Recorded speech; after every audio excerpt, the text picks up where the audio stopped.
Yeah. Here we are, episode 1 of Art About Stuff with my man John Matos. What's the deal, yo? Chilling, having a very nice day. What about yourself? I'm doing pretty good, man. Especially the fact that it's the 5th podcast that we have under the Collaborative Network. You know what I mean? It's the 3rd different segment. Yep. We have a little bit for everybody. Hopefully one of these days we get one that I could just chill in the background. Yo, people gonna get tired of seeing my ass. Well, I one of the greatest mysteries that science can't explain, but there you go. But yeah, man. So we just about to talk about some art today. You know what I'm saying? Art about stuff, where we talk about stuff about art. You know what I'm saying? But once again, hold on. Let me remind you. If you see me looking to the side or grabbing my phone or whatever, I am still paying complete attention. I'm trying to do all the technical stuff at one time, all right? No doubt. My man, handle it. What's going on, man? What we doing today? Hell yeah. So now there's one big umbrella that's a topic that will never run out of fuel, is basically just the weirdness behind art.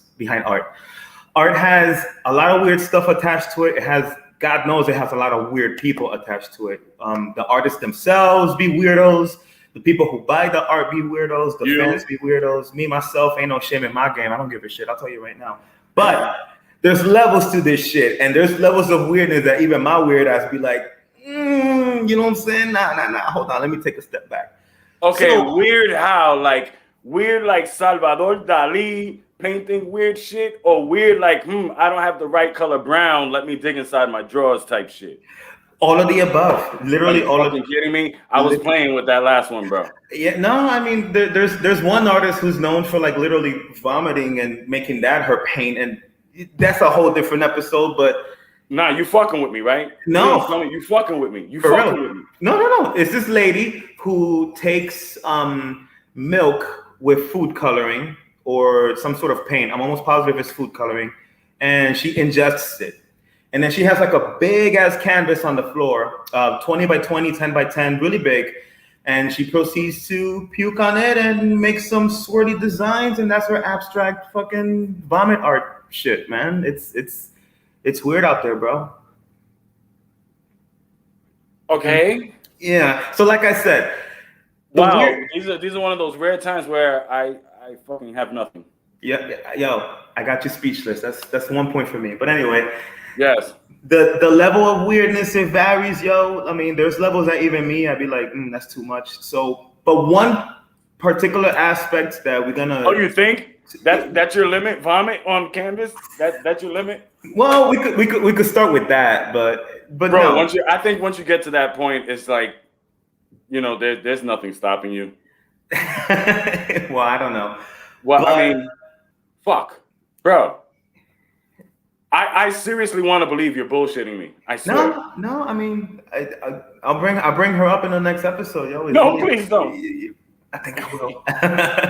But nah. So there's levels to it, for better and for worse. And what we're gonna touch on today is just about how art that's weird or doesn't seem like it requires much skill to do. Why the fuck does it sell for so much? Like, you'll see a painting, and we're going to see examples later. You're going to see a painting where it's like, it looks like a 2-year-old did it. It looks like it was done in 15 minutes tops, including— And not even a gifted 2-year-old at that. And not even a gifted 2-year-old at that. Okay.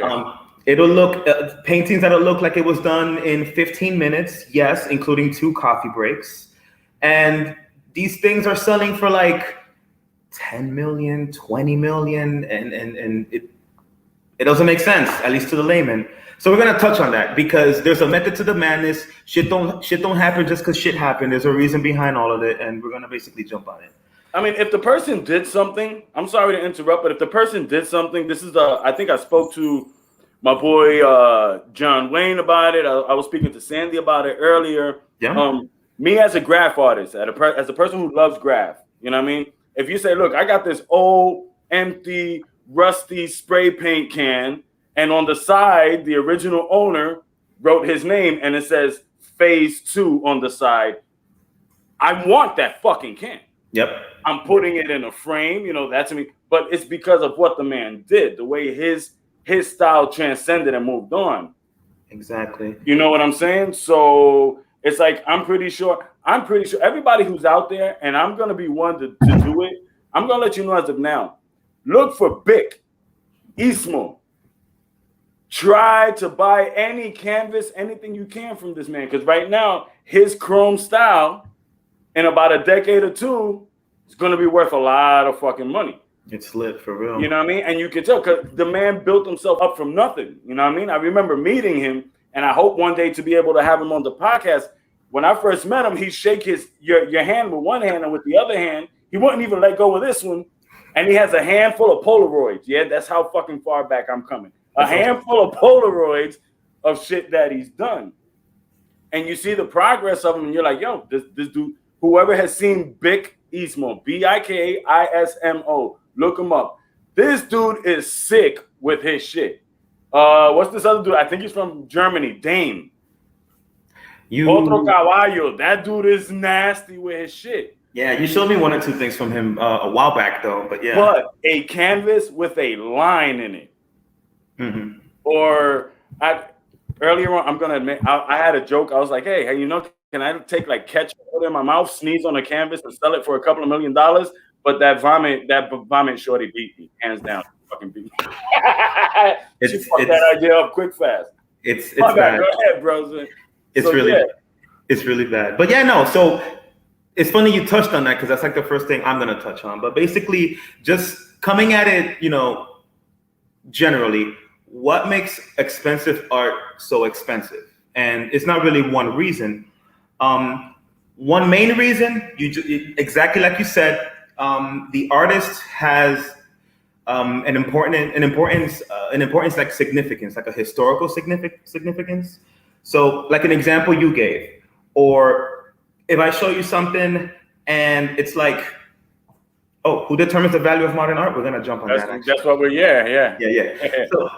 So if you have two identical drawings, right?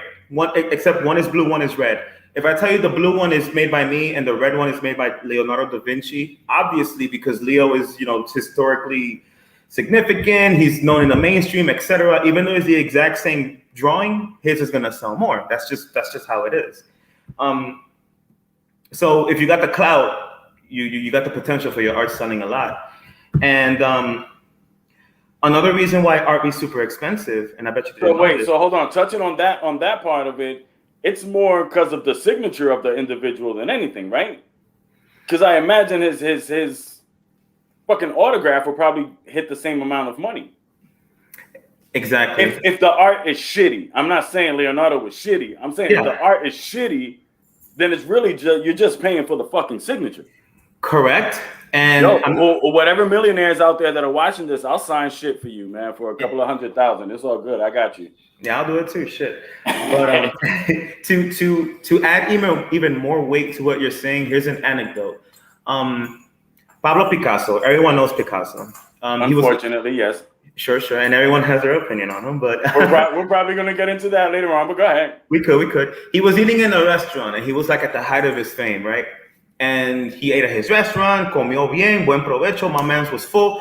When it was time to pay, he grabbed this little napkin, super fast doodle, toma, and he gave it to the waitress and finished up his coffee. Now the waitress was like, first of all, she didn't even consider it weird. She was like, "Oh my God, thank you, hell yeah, this will definitely cover your tab." But then she was like, "But Señor Picasso, could you sign it? Obviously, it's your style. Only you can draw like this. Can you sign it though?" And Picasso, in between sips, he's like, "No, mommy, I'm trying to pay for this meal, not buy the restaurant." Wow. Yeah, shit is real. And he said that to be a cocky asshole, but how much truth is in that? Sí, que guille ese cabrón, pero si se lo puede dar, if you can wear the fucking crown, wear it. But holy shit, bro. If you got it, you got it. Yeah. But his art sucks. You know I was going there. It depends what period you're looking at, because you like the realism and shit, and he did a lot of that in his early days, and Then he got into modern stuff. He got inspired by African art and showing two perspectives at the same time. But I mean, there's something for everybody when it comes to this shit.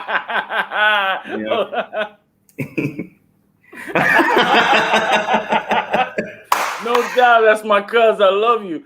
I would have done the same thing. Me and my cousin would have had him by the neck in the back, yo. Like, yo, be paying for your shit, bro. Yo, you know what, Anthony? I agree completely. Like, I'm down with Picasso. I fucks with what he does, pero mira, this $300 bill is a $300 bill, Papa. I'm gonna need something green. You know what I'm saying? Not this doodle. All right, now check this out. Stuff like Picasso. That later style, right? That abstract style. Yeah.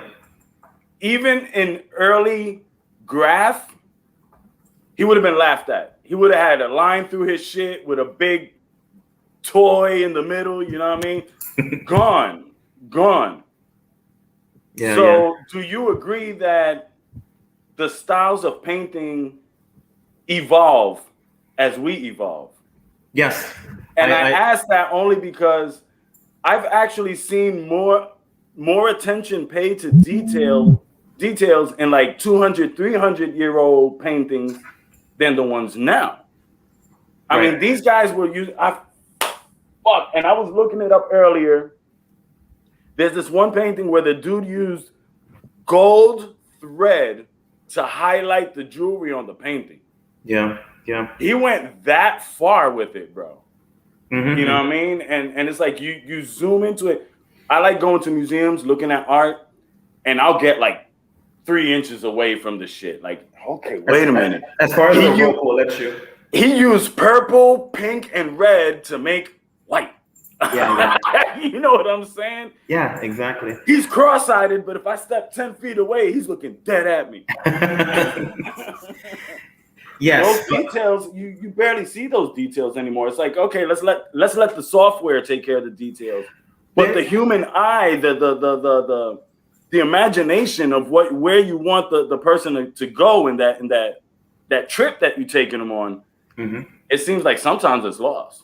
There's a reason for that. It's not that it's lost, although the software, like you said, is definitely one aspect. What it is that when art first started, literally millions of years ago, it was simple, it was whatever. And poco a poco with time, it got better. People got better with the colors, people got better with depicting things. Caveman sketches be lit sometimes, yeah. But yeah, so here's the problem. Well, maybe not problem, but you're right. Art has evolved as you look at it, in chunks of time, in different time periods, different eras. And you get to a point.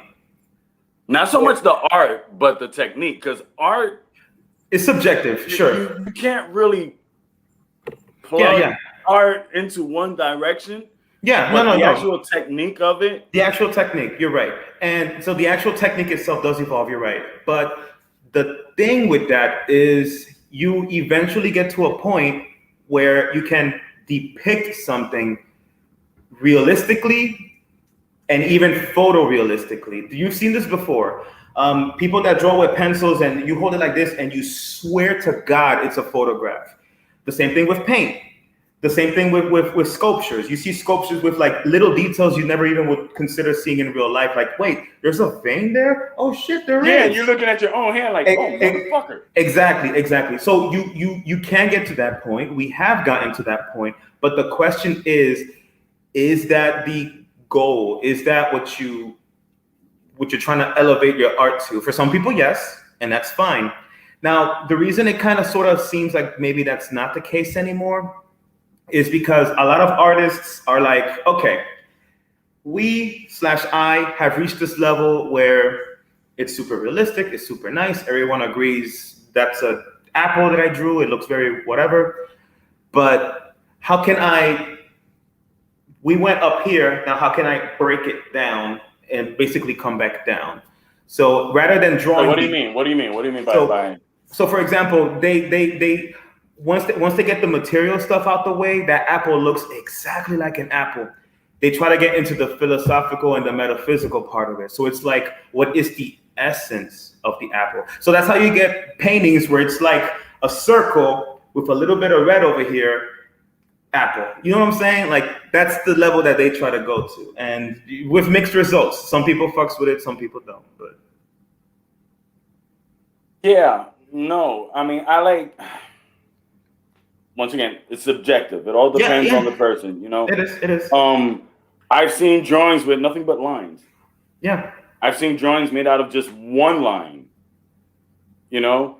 But I am not going to pay millions of dollars for a motherfucking line, no matter who the fuck made it. I want you to burn into your mind exactly what you just said, because I'm going to ask you the same thing in about 25 minutes. Go ahead. So, expensive art be expensive, but why be expensive? Well, there's a bunch of different reasons for that. The first one we touched on, the artist has historical or cultural significance. Yo, that shit was made by Da Vinci. Hell yeah, I'm paying $10 million for that. Whatever. Well, you know what?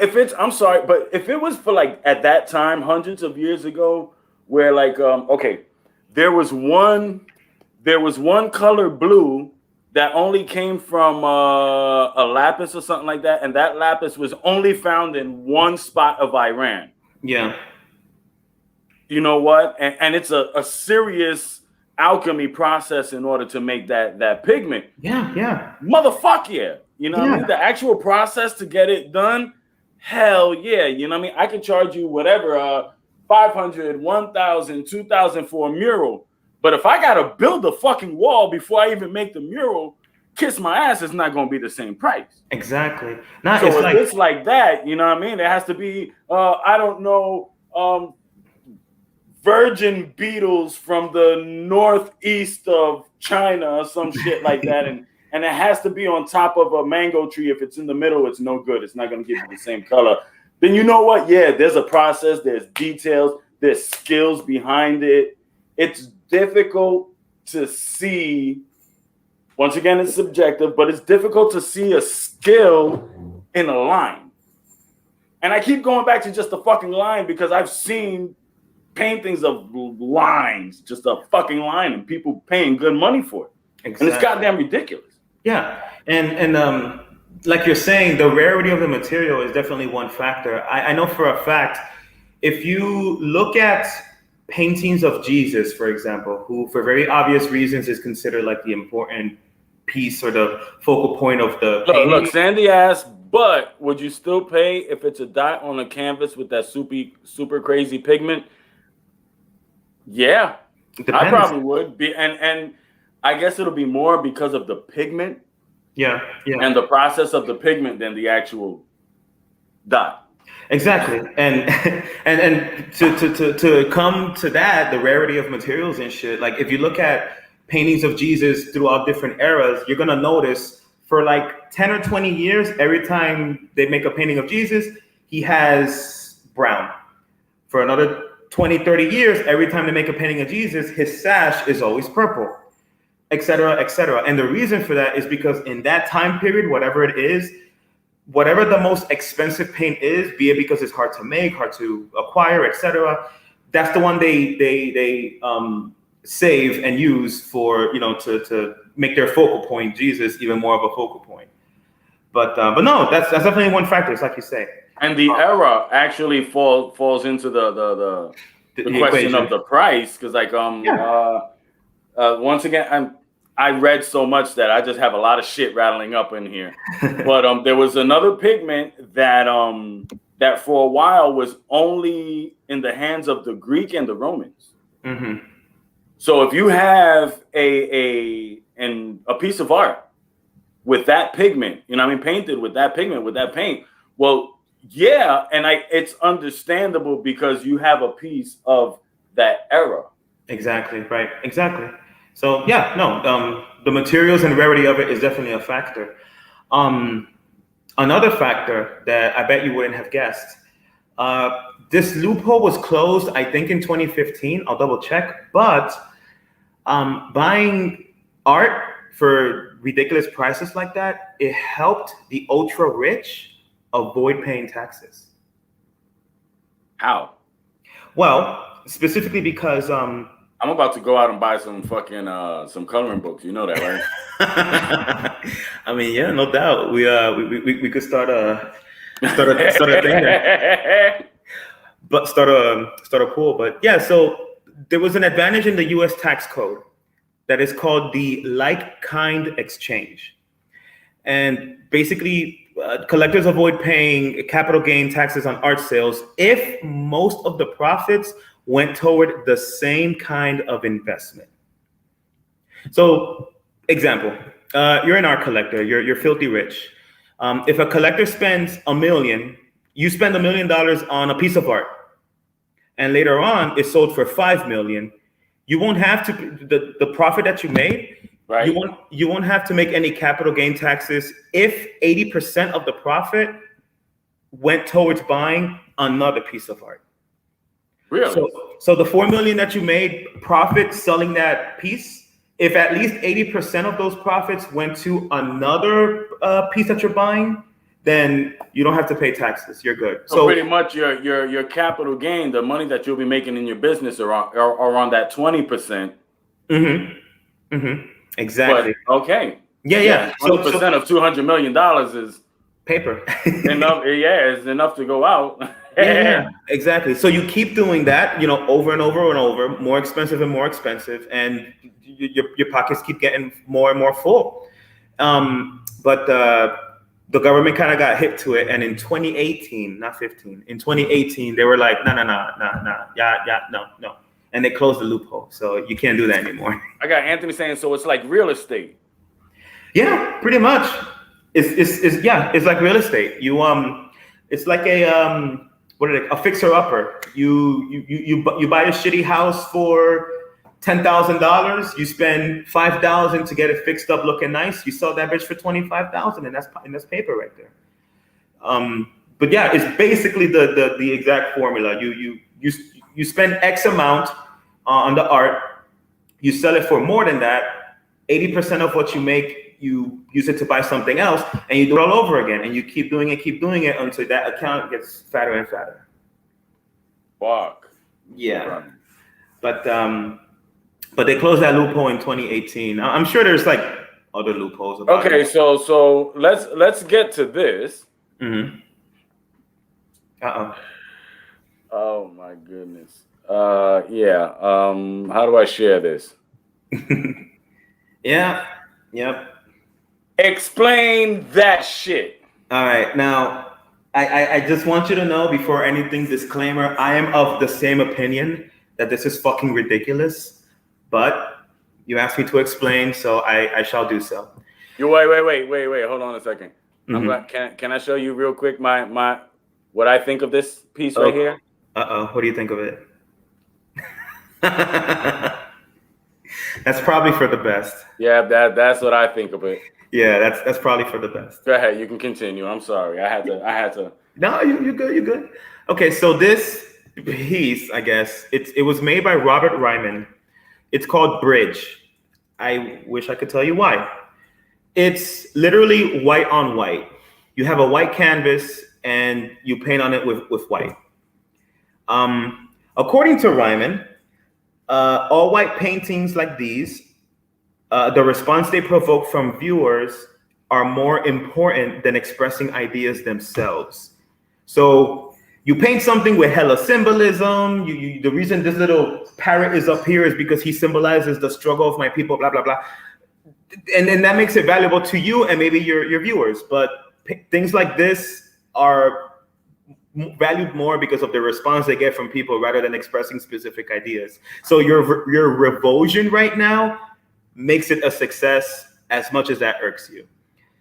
Yeah. I mean, if he would have put that out there without saying a single fucking thing, I don't even see how people can take him serious. Yeah. And so moving on, I mean, this also is meant to provide an outlet for the viewer to fill in their own stories and emotions. If this expensive painting makes you feel angry or confused, which, yeah, I can tell by looking at your face, that speaks to something about you, which is the work's purpose. Now, Yeah, That is such a crock of shit. That sounds like some con man shit, bro. Straight up. Yeah. Well, all right, Joey. Take a wild guess, my friend. How much you think that sold for in 2015? 110 million. No, but it's still unacceptable. 20.6 million dollars. Yeah. Yeah.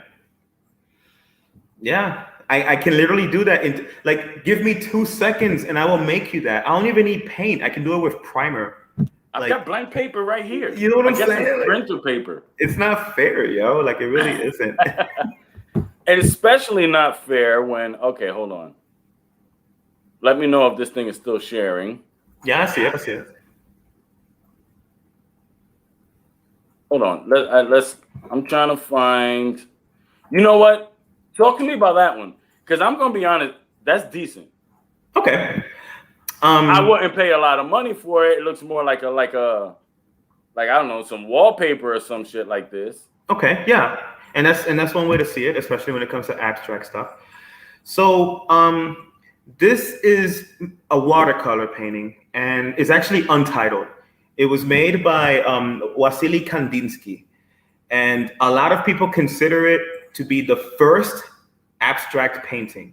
So that alone, going back to what we talked about, it got the historical significance. Like abstract painting, you can have your opinion of it, but yo, the very first one, first edition. Yeah, like, the first. Exactly. Now the purpose of this one is Kandinsky, the artist, he realized that just by using colors and shapes, he can communicate emotion to the viewer without depicting literal objects. And it started with him and it just went off from there because that's, generally speaking, that's the point of abstract art. Like, I want to use just the bare minimum, the bare bones, and elicit a response without having to necessarily depict specific objects, although I can. I can't. I just can't. So why do you? I mean, it looks like, okay, you know, if it was one of those, you know what, if I saw that at the dollar store, you know what I mean, $2, it was a decent size, and maybe I have like a sofa that goes with it or some shit like that. Okay, you know what I mean. Yeah. If it was a print that's on like some material, and maybe you're gonna make like some type of a summer dress or something, you know what I mean. Obviously not to wear, but I sew and stuff like that. I'm a son of a seamstress, so I'd look at that and be like, damn, yeah, you know what I mean. That something can be done with that. Yeah. But how much did that go for? There's a few different sources, but I can understand the fact that it was the first one, right? Mm-hmm, yeah. But I'm pretty sure the first person to stab somebody else through the skull didn't get a goddamn prize for it. Well, whatever he was trying to steal from that dude that he killed was his prize, but yeah. But there's conflicting amounts, but the amount that I think it was like up 20 million, so similar to the first one. Oh man, those of you who have kindergartners out there, give them some crayons and let's make some motherfucking money. Put them to work. There's one somewhere around here that I had seen earlier. I think it was this one. Yeah. Now this right here, besides the fact I know somebody who I'm kicking myself because I completely, it just went by my mind, you know what I mean? And I should have gotten him on the show. His name is Gemelo. Gemelo, if and when you see this, I can't wait to have you on the show, right? He does styles like this. Okay. And I've seen him do an elephant in this style. Mm-hmm. And it was fucking gorgeous. The shit must have been like 12 feet high by another 10 wide. It was fat. Now me, I'll look at this and I'm like, yo, if I had this as the inside of a graph of like some bubble letters or some shit like that or some wild style, yeah, shit would look crazy. No doubt. You know what I mean? You give me some sneakers with that print on it, or some boots. Yeah. Some suede boots with that print on it, yo, you fucking kill it. You be pimping it the whole fucking night. No doubt. Yeah, but I agree. That splatter style. I know for a fact that shit went out for a lot of pimp money. Nah, for real. That splatter style, it's just like you say, it looks cool in not in small doses, but like controlled doses. So like that splatter style on shoes, a painting to match your furniture, all the examples that you gave. It does have some mainstream appeal. And I remember a few years back, everybody and their mother had the splatter on their shirts and shit. That was just like the look. So what you're saying is correct. And okay, so that was made by Jackson Pollock. And I shared three of them by Jackson Pollock to show you, because they, as you can see, they fall under the same category with the splatters and whatnot. And that was Jackson Pollock's specialty. He started as a typical just abstract artist, whatever, and he became frustrated with like all the rules that art supposedly had. He became frustrated with all the high culture nonsense, the snobby nonsense and shit. And there's a movie about his life called Pollock that is actually really good. And really, yeah, it's really good. Even if you're not into art, I recommend it just for the sheer entertainment value. That dude was a fucking trip. But to show you his frustration with the rules and all that shit, there's a scene in that movie where he's painting something, and it's an abstract piece, not really depicting anything specifically. He's just fucking around with the shapes and with the colors, right? And as he's painting it, his wife is like going around, like walking around him, looking at it and critiquing. She's like, "Why are you using this color? The fact that this color on that side doesn't really make this one pop like that. You can't just depict something without depicting it. You have to depict it. You have to show me what you're doing, blah, blah, blah." And she goes on and on and on. So it gets to the point where Jackson Pollock literally puts his hand down, takes a drag of his cigarette, looks at her, and he goes, "Why don't you paint the fucking thing?" And then he just walks away. And it's like, from a standpoint, I get it. Yeah. So with his splatter style, he didn't, well, not always, but he didn't use traditional tools. No paintbrushes, no, rollers. He just had a big canvas, ginormous, and he would use things like sticks, vegetation, things that'll get nice like drip action going on and stuff, and he would use that. And and I think this was in the movie as well, but in an interview, a guy asked him, "So your stuff, it looks chaotic. Do you just..." No shit. You know what I'm saying? So he's like, "Do you just let the paint go where it wants, or is this planned?" And Jackson Pollock immediately cut him off, and like with a serious face, he's like, "No, it's planned." So he knows exactly, según él, he knows exactly what he's doing and shit. Yeah, but artists will never bullshit about their art, right? Or you would hope not, but I mean, so because I've known of people to do just really, really bad mistakes. Sure. Because they're no matter how abstract you're trying to be, there are mistakes. Sure. And what do? They look at you and they go, it's impressionism.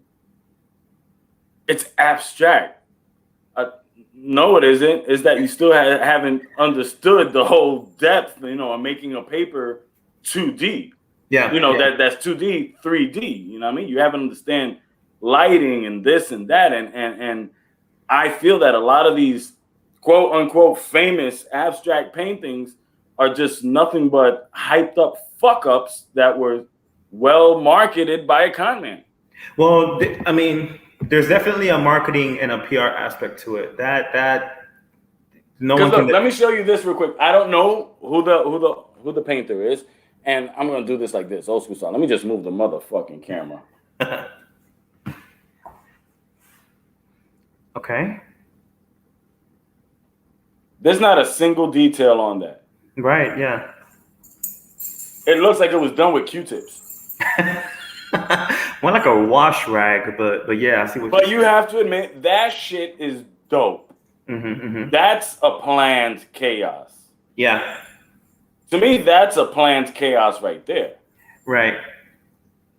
But that other thing that we were just looking at is like I said, it's nice. I would have it like on the inside of some bubble that is like, do the wall like that, and let's just grab matte black.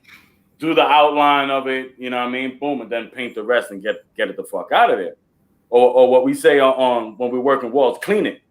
Yeah. Throw the outline of the letter and clean it off. But How much did that go for? But well, all of his paintings, because I gave you about three, and they're all in the same realm. But all of his paintings go for like 30 to 50 million. But the thing is, I hear what you're saying, but you have to remember that not every artist has. Hold on, I'm sorry. I gotta pop this one up. I'm in the wrong business. I gotta start doing art again, abstract art. I'm gonna.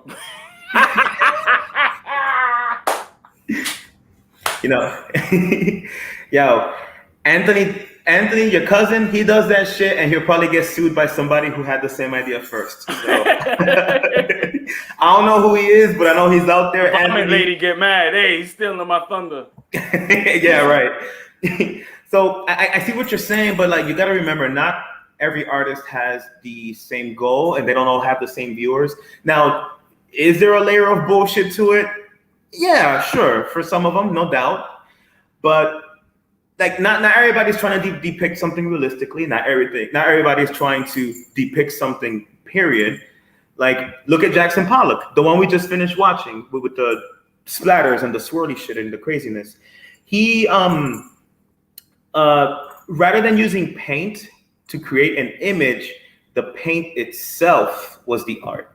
So that was his, again, was there a layer? Well, you know what? I personally, once again, it's subjective. We all understand this. I personally would agree, going back, if he made the fucking pigments himself, then you can say the paint is the art. But just by, like I tell you, I've seen my boy Gemelo do this. And if he's like, look, you know what? I'm gonna paint a girl with flowers. Mm-hmm. You'll see something like that. But if you stare at it, then you go, oh, and once you see it, you can't unsee it. Yeah. That's fucking skills. That's fucking skills. And I fucks with that, and I love that too. But again, not everybody has the same goal. So we gotta get you to Puerto Rico, man. Puerto Rico got some crazy fucking artists, bro. Yeah, no doubt. Shit, for real. I don't doubt it for a second. But yeah, everyone has their different goals, so it's whatever. Like some people want to tell a story only with color. That's why it's whatever. And some people want to tell a story by not telling a story. Like it just goes on and on. So the shit that ruined it in your head anyway is that people started breaking down the essence of shit, the building blocks of shit. So that's how you get paintings where it's simple shapes or simple colors, and they're trying to do something with that.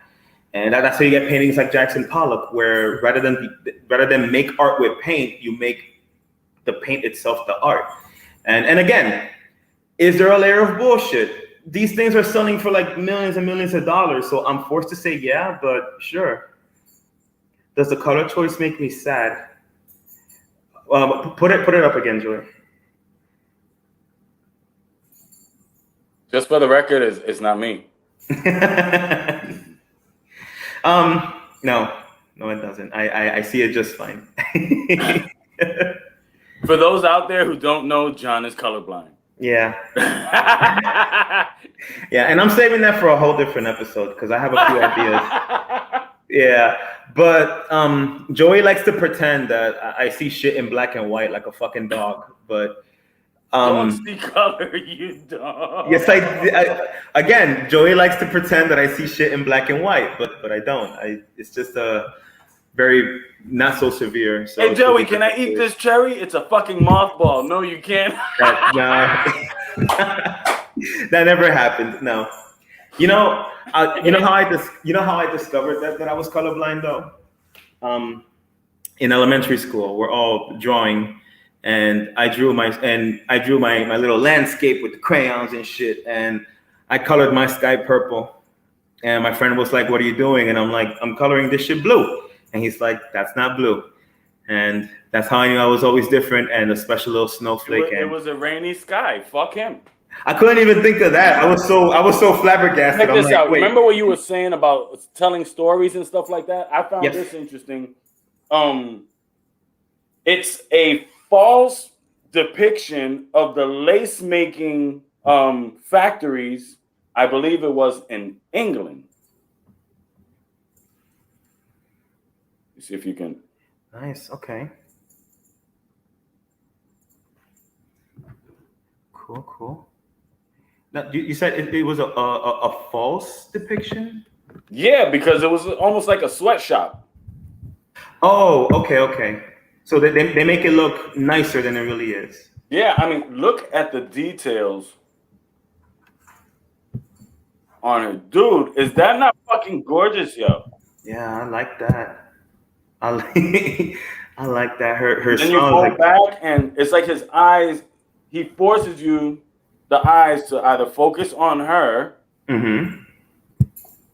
And then when you look to the side, she's like, hey. Pretty much. You know what that reminds me of something. Give me 2 quick seconds here. I'm gonna look up one of these other things that you shared with me. Okay. And okay. Dude, I really can't. You know what? If you tell me this, because everybody's seen this. This is what is it? Whistler's Mother? Yes. I mean, let's be real. How much did that go for? Whistler's Mother. Huh. Because something like that is worth every fucking penny. No doubt. I didn't find it. I think I saw something saying 10 million, but I'm not 100% sure. Wait, whoa. Hold on. Let me change the camera and everything. Hold on. Yeah. So that other piece of shit. Fuck it. That other piece of shit. Look, I know what you're all scribbled and stuff. I know. Worth more than 10 times in Whistler's Mother. Everybody knows fucking Whistler's Mother. I know what you're saying. Up there with saying. Mona Lisa. Are you kidding me right now, bro? I know what you're saying, but when it comes to stuff like that, that's realistic, that's, you know, a depiction of something, mainstream stuff, it's very, in the grand scheme of things, as far as art goes, it's very been there, done that. You feel me? So that's why stupid, crazy shit sells for crazy amounts in art. It's literally because of that. Like, if something is unique enough, if the guy has the recognition and stuff, and hey, it's Joshua. If he so that's why stuff like that sells. The art world is a world where like weirdness is rewarded. So if you got the name, if you got the recognition, if your shit's unique enough, if it's a first in something, then even compared to something like that, which in my opinion looks better, it'll sell more. I could be the first in walking up to people and smearing my shit across their face. It doesn't make it art. I mean, it makes it assault, but it can be art. Well, then if it's art, then my cousin can put paint on his dog's ass and make the canvas, and it should go for a couple of $1 million. Yeah, I'll rent some Remy over here if it'll get me a cut, no doubt. Look, I'm gonna step away for exactly 10 seconds. I want you to read this. We got something here from the comments. Yes. Oof. Okay. So let's go back to Pollock and abstract impressionism. Historically speaking, Pollock and abstract impressionism was said to be exported and exalted in CIA-sponsored attempts to undermine socialism.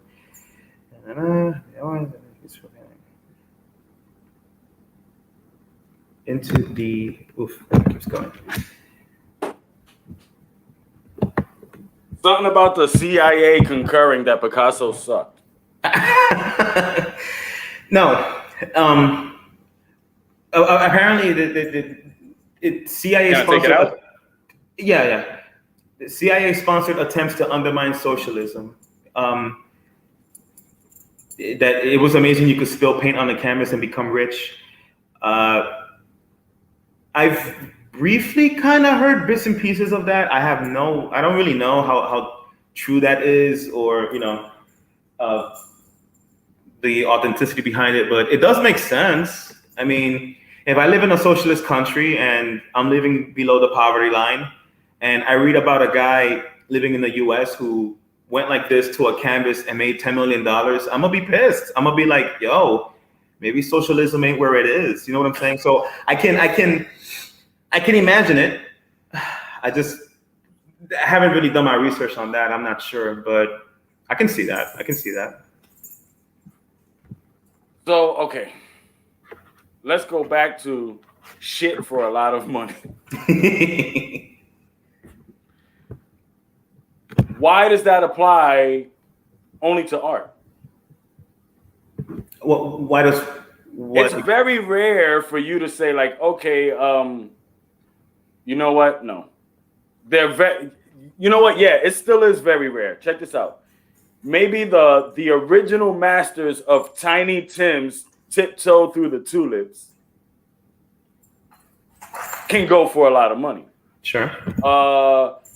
The first guitar, Bob Dylan. I can't stand Bob Dylan, but he's, you know what I mean, top of the line apparently, whatever. His first pen that he wrote with is worth so much money. You know, his first lyrics, his first notebook. Okay, but shitty tracks. Most of the time, well, I don't know, unless you're doing modern day hip hop, shitty tracks get you nowhere.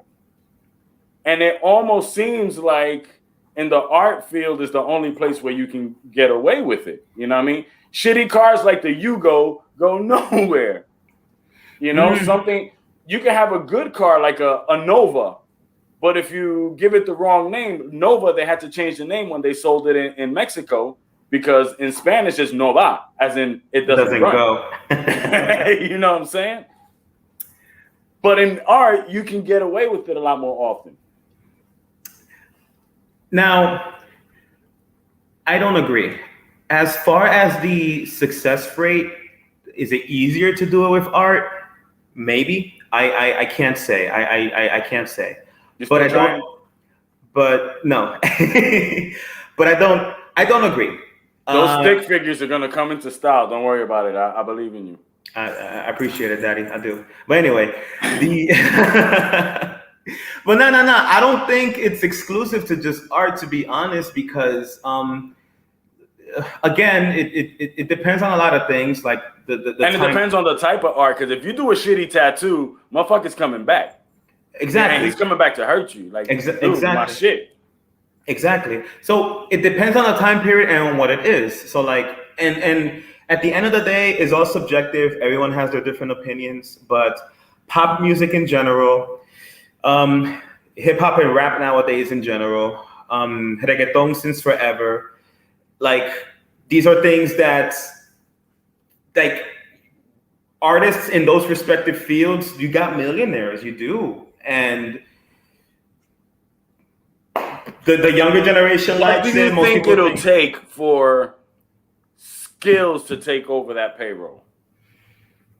Because I mean, it's about time that guys and girls with I'm an MMA trainer, everybody. So when I say guys, I mean everybody, guys and girls. You know what I mean? We're all the same.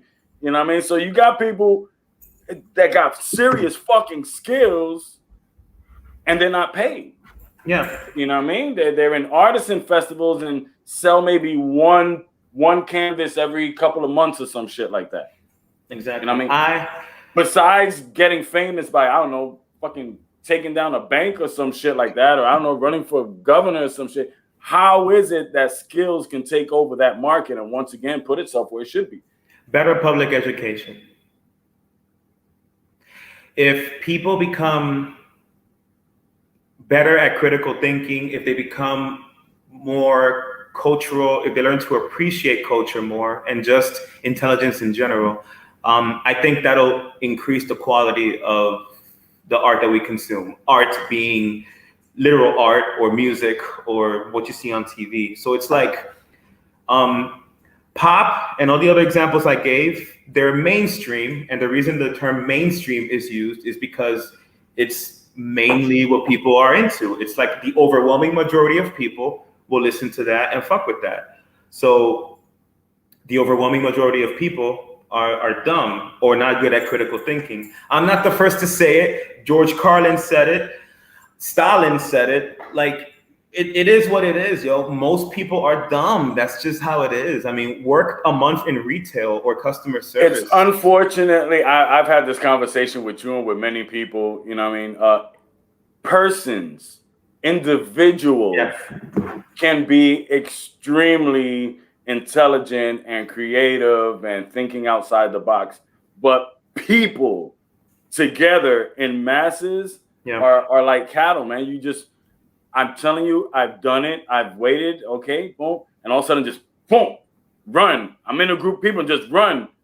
And if the group of people is big enough, they'll fucking run after me. Like, oh shit, where are we running from? If you don't know, why the fuck are you running? Exactly, yeah. But if it's just you and me and I start running, you're going to stand there and go, what the fuck is wrong with you? Exactly, yeah. So, I mean, that's my opinion. That's my take on it. But at the same time, something could be abstract and completely rebellious in the world of art. And the second everybody wants it, it's mainstream. Like, and this is going to piss off a lot of revolutionaries and historians out there. It's like Che Guevara's face, bro. I knew you were going to say that. Yep. Yeah. It's like Che Guevara's face. You know what I mean? I'll put it on a shirt, put it on a tan, put it on my pants, put it on here, put it on there, put it on there. It's mainstream now. Let's paint it. And I'm going to make money off of his fucking. Yeah. And it's like, dude. No. I remember when I was in college, that was when it was like en moda, for real. That's when everybody and their mother was doing it. And I've had at least one conversation, very friendly, very amicable conversations. We had different views, but it was cool. It was everything. It was all Gucci. You know what I'm saying? And dude, it was a perfect conversation. You're going Trump on this. It was a perfect conversation. The greatest conversation. It was beautiful. The greatest conversation. Beautiful? It was beautiful. All right. Yeah. Everyone says so. All the experts tell me.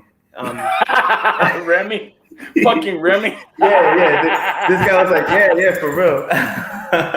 But nah. So I'm having this perfectly amicable conversation with dude who has opposing views. He's like ultra conservative and whatever. And he's telling me all this shit, and I don't agree with it, but it's whatever. It's cool. And all I could think about is the dude on your shirt, o sea, Che, would like is literally on the opposite side of the spectrum. He's all the way over there to all the shit you're telling me. So all of this is coming out your mouth, and I know I got this look on my face, like, you know what I'm saying? And I don't mean no disrespect, but it's like, what are you doing? Yeah, it's like, for me, those people who like put on hundreds of dollars worth of jewelry and clothes to go to church. Mm-hmm. And it's like, are you even paying attention to the book that you're reading, bro? Yeah. Are you serious? But that's nothing new. That's nothing just of the people going to the church. I mean, the most expensive, here we go back to the pigments. The most expensive pigments were only authorized in what? In paintings that had to do with the church. Exactly, that's right.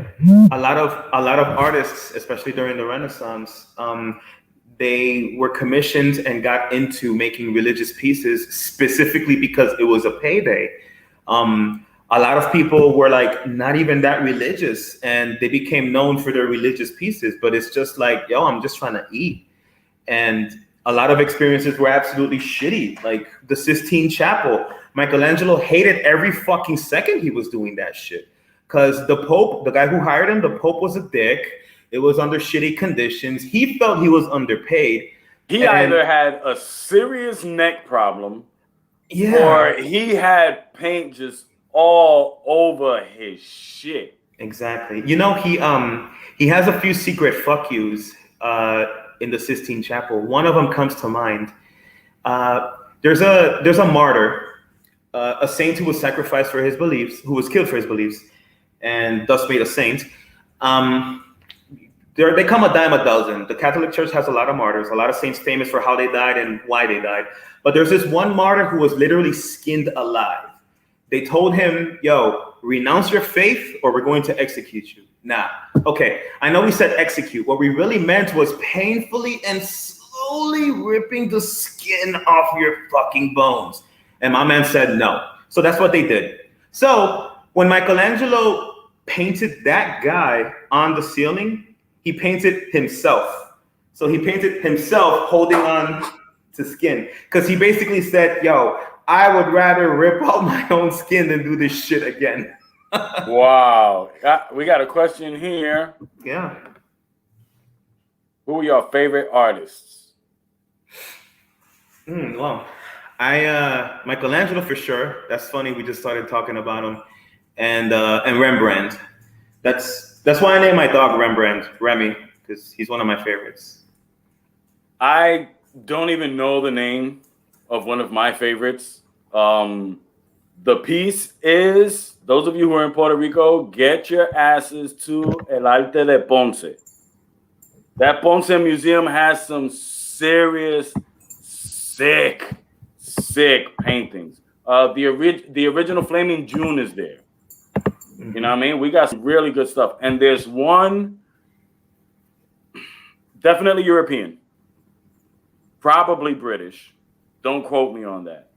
And like I said, I don't know who painted it, but the details to the hair, the shading, the light hitting the porcelain.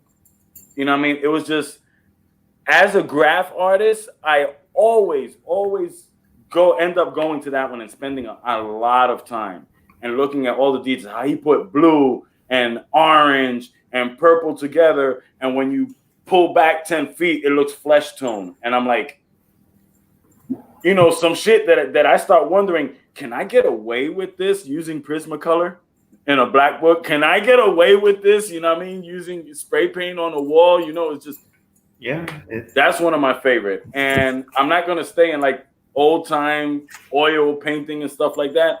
I have to say, and I was talking about this earlier with Sandy, Phase 2. Those of you who know graffiti, Phase 2 is one of my dudes. He just had this, he would fill up the wall and with just lines upon lines upon lines upon lines. And when you look at it, it would spell out Phase 2. Nice. You know, and he just has so many different Easter eggs in there. You know, of things going on. And the funny thing is, I do something similar. Let me see if I can show the black book to the screen real quick. I do something similar, and I didn't know about this dude until he was like maybe a year or two before he croaked or some shit like that. They're like, yeah, it's like Phase 2. Who the fuck is this? And I'm so glad they put me on to style like kind of like that. Yeah. Except I made the letters and the lines into the letters. His is just the whole wall. Right. And I'm talking top to bottom, side to side. Mm-hmm. So to me, when you're doing a wall, it's very similar to a fresco. Very similar to those famous artists doing cathedrals and all this shit back in the days, because the magnitude of it. You know what I mean? There's but a certain amount of details and lack of details that you can get away with. Yeah. Effects that you try to do. Graffiti artists, I got it. Oh hell yeah, we spoke about Dame already. It's DAIM. Yeah, man, we spoke about Dame. Dame's another one of my dudes. I just wanted to tell you real quick because you just reminded me of it. Marshall McLuhan, who is a Canadian philosopher, he says art is anything that you can get away with, and it's hard to disagree. Yeah, like the cons, a lot of those motherfuckers got away with their. I'm gonna look for the last one that we're gonna show. Mm-hmm. All right, that's whatever. Because over here, I'm gonna share the screen in a second. Over here on this screen, I got a sculpture coming up, right? All right, fantastic, boom. And I'm pretty sure if John brought it, sent it to me to put on this segment, it sold for a lot of fucking money. Now on this other computer here on the side, which I'll show you through the camera, I have something completely fucking different. You know what I mean? And to me, the quality. You just can't compare, but whatever. It's subjective. We'll let people. Right. That's called Fish, correct? Yeah. The other picture is like it up close, but I know why they call it Fish. You're fishing for idiots that'll pay a lot of money for that shit. Well, put the other picture, the one that's more close to it. Let me know if it changes, bro. Yeah, there you go. Yeah. It changed? Okay. Yeah. So that is called Fish. That was made by Constantine Brancusi. It is. Él cobró por el nombre. It's just that he got a fancy name. Yeah, for real. Like that definitely lets you put a few extra zeros in the price tag. Yeah, that's why there ain't no famous painters named John Smith and shit. It's easily because of that. But right. So this is called Fish. He says that it's a sculpture that shows just quote. Wait. You know what? That does make sense because in the graffiti world, a lot of the veterans, the good dudes, you know what I mean, the dudes that are on top, that are top of the line, they got ill tags. Okay, that makes sense. So that makes sense then?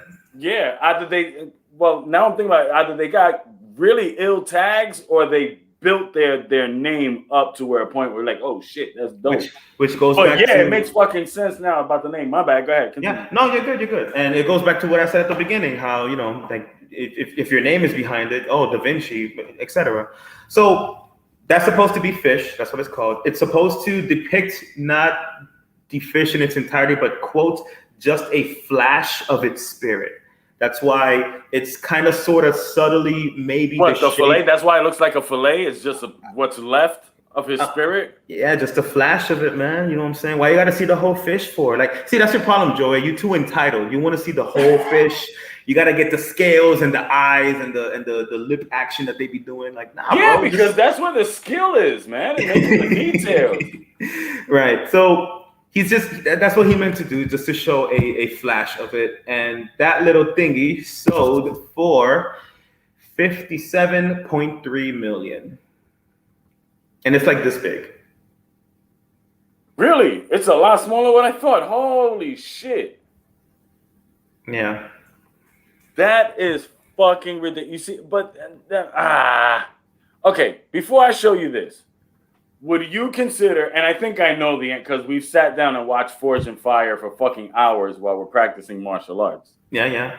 Would you consider knife making an art? 100%. Absolutely. Okay. So I'm going to show you something. And this is, once again, if you're going to pay money for skills, not for crock of shit story that was given to you. Right? Okay. Oh, that's cool. Oh, okay. Yeah. That's Japanese, no? I believe so. Yeah. Now, you see this? Mm-hmm. It kind of looks like a Damascus pattern, right? Kind of, yeah. All right. Boom. But those of you who know knife making, or at least the basics of it, and I can see in John's face, he's like, yeah, maybe it's a Damascus. I'm like maximizing my ladder pattern, but ladder patterns don't look like that, especially being so precise with those lines going from top to bottom. Uh-huh. You ready for the kicker? I think I know what it is. What's the kicker? Hold on. Here we go. Oh, it's etched into it, right? That's fucking writing, bro. It's etched into it. Holy shit. That must have taken forever. What the... If anybody out there watching this, be it now, be it later, be it a year from now, know what the hell all of these things say, please email us. Look at this, dude. Yeah. That's what I call art, my man. I have a question. The skill level is obvious. Yeah, definitely. And you learn to appreciate it because one typo and the entire thing is garbage. Oh my goodness, could you imagine that, bro? You're about to finish and you misspell one word and you notice 2 lines later and it's like... I got an even better one for you. What? You got it all etched and done and it cracks in the tempering, dude. Oh my God. In the quench. Put that in the oil and just hear that ding. Fuck. I would be fucking livid, yo. I would... Dude, I will straight up curse up a storm in Japanese, and I don't even speak Japanese. Same. I have a question for you. You obviously, and I know this because I train with you, but you being into martial arts, you being an enthusiast of weapons and blacksmithing. Right. The practicality and the functionality of a knife, okay? That factor, that statistic being from 0 to 100. If the art side of a knife affects that in any way, do you feel it takes away from the value or the beauty of the knife? All right, boom. This is what I can say about, and I'm not a professional. You know what I mean? Mm-hmm. I'm not a sifu. I'm not nothing like that. I can give you from my experience, mm-hmm. from my 16, 17 years of doing this, and I don't make metal knives, knives out of metal yet, only because I have too many pine trees behind my house, and it only takes one spark for all that shit to go up. But I have made them out of wood. Right. Do I have one here? I actually have two.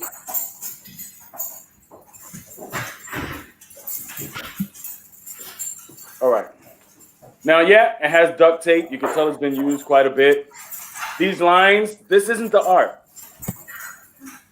The profile, the shape of a knife is what you call a profile. Mm-hmm. The profile is not the art. Unless you're just collecting, if this was an actual, knife, unless you're collecting the knives itself or something from the actual smith, right? It won't be the art. Everybody out there, when it comes to knives, at least, once again, from a martial arts point of view, when it comes to knife, the art is in making it smooth enough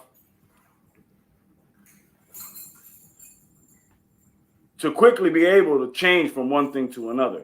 Exactly.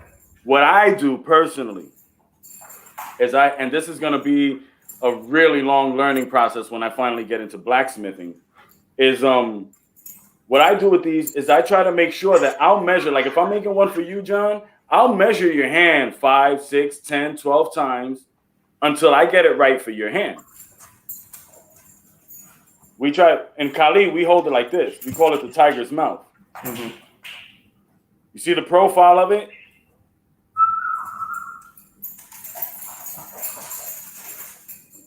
Yeah. Perfect, right? Mm-hmm. Now, this is another one that I made. Scalpel. We call it the scalpel, yes. This one I made for Sandy. Okay? Now, I made it. Look how it doesn't fit correctly in my hand. And I could use it if I had to.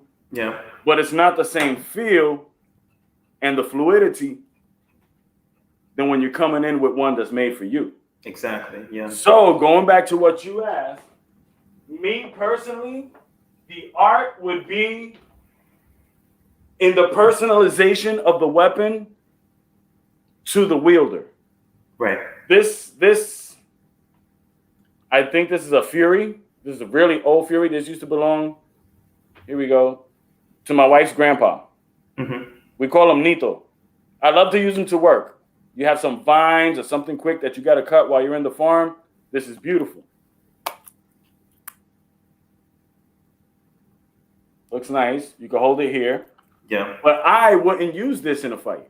Right. I'd probably grab a stick off the floor before I grab this. Okay. Because it's not there. It just doesn't fit in my hands. For that sort of application. Strong? Fuck yeah. This thing is probably almost as old as I am. Because it's as far as I know of, it's been around. The leather looks pretty worn, and it's the original sheath for it. But artistically, as far as visual, I love it. Full artistic when it comes to the martial arts, it has to have that martial in it. You know what I mean? It has to have that military part in it. It has to have the combat in it. And having it fit to my hand, to me, is a big part of the beauty. I can show you one that's not flashy at all, and I absolutely love it.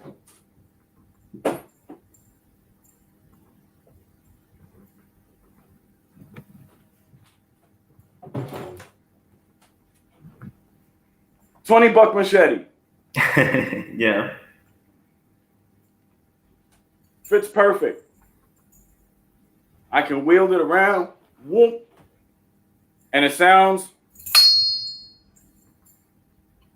perfectly tempered. Yeah. But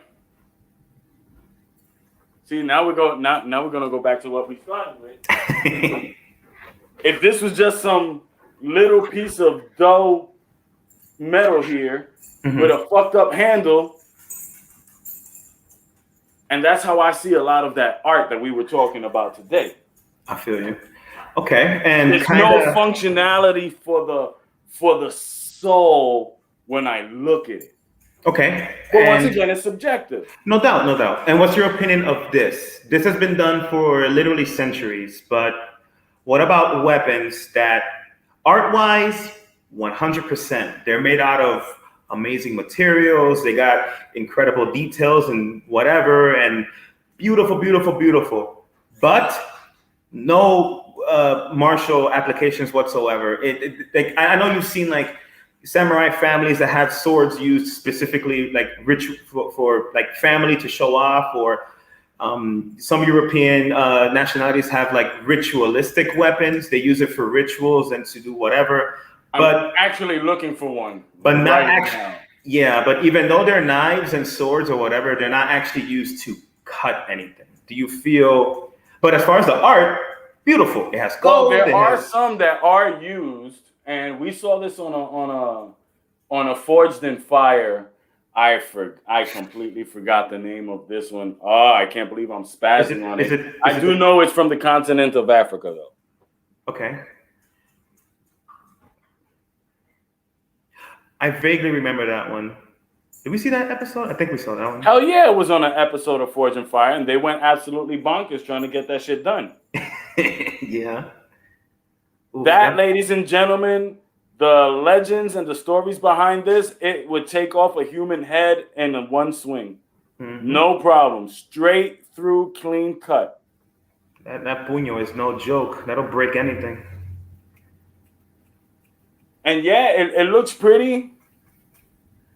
I would never wield that thing. Yo tampoco, no. I would never wield that thing. Hey, be scared of me with my crazy looking blade and big balls.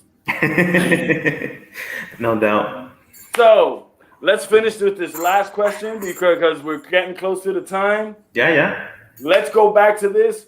What can up and coming artists do to get to that point to where they're making buku dollars? Is there anything they can do?